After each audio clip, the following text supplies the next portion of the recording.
Now concentrate on this iris. You can see various fibers, and we observe that it consists of the smooth muscle, definitely involuntary.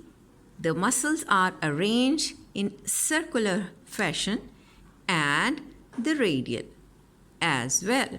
When the circular fibers are there, they are supposed to form the sphincter pupillae. When these circular fibers constrict via the parasympathetic supply, the pupil constricts, right?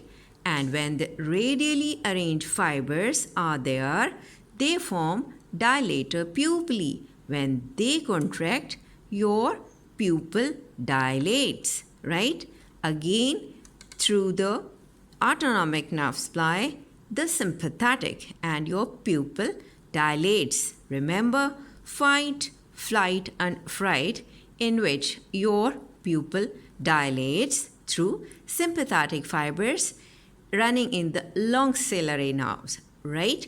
And let me repeat, the radial fibers, which are these, they are forming the dilator pupillae, and the circular fibers are forming sphincter pupillae, and the fibers as parasympathetic supply run in the short ciliary nerve to cause constriction of the pupil, right?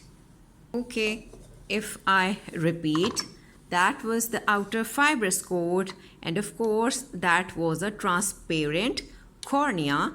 And when I have removed this one, the scleral part, you can see that behind this cornea and in front of this iris, we have got a space called as anterior chamber. And as you have learned about the anterior chamber of the eye, let me show you the posterior chamber. For this, I have to remove the part of eye and show you. Now concentrate. I have to turn it to show you from the inner aspect. The area between this iris, let me show you, that was the iris. I'm turning it from the inside. This is the iris and this is the lens. So area or space in between the iris and the lens is called as posterior chamber. Let me fit it again. Now you can see the anterior chamber, and which is anterior to the iris and posterior to the cornea.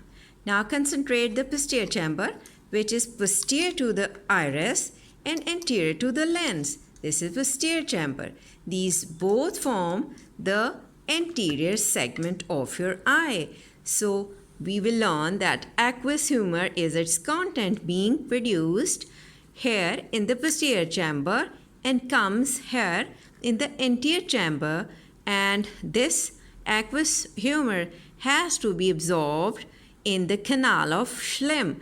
If the intraocular pressure is raised due to the excessive formation of this aqueous humor, there could be a pathology called as glaucoma occurs and can lead to the blindness of the eye. Now concentrate behind this biconcave lens. This is the vitreous jelly or vitreous humor that contains a gelatinous fluid in the posterior segment of your eye. Let me show you. Now you can well observe that it lies behind the lens, right? This is the lens to show you, right? Now concentrate that this ciliary body also consists of ciliary muscles being supplied by the parasympathetic system of the autonomic major part, right? Okay, we are talking about the ciliary muscle that lies here, and as I have told you, being supplied by the parasympathetic supply, and of course coming through the oculomotor nerve and with the contribution of the ciliary ganglion, and the fibers run in the short ciliary nerves, right? And what happens when they contract, right? Their contraction causes or pull the ciliary body forwards,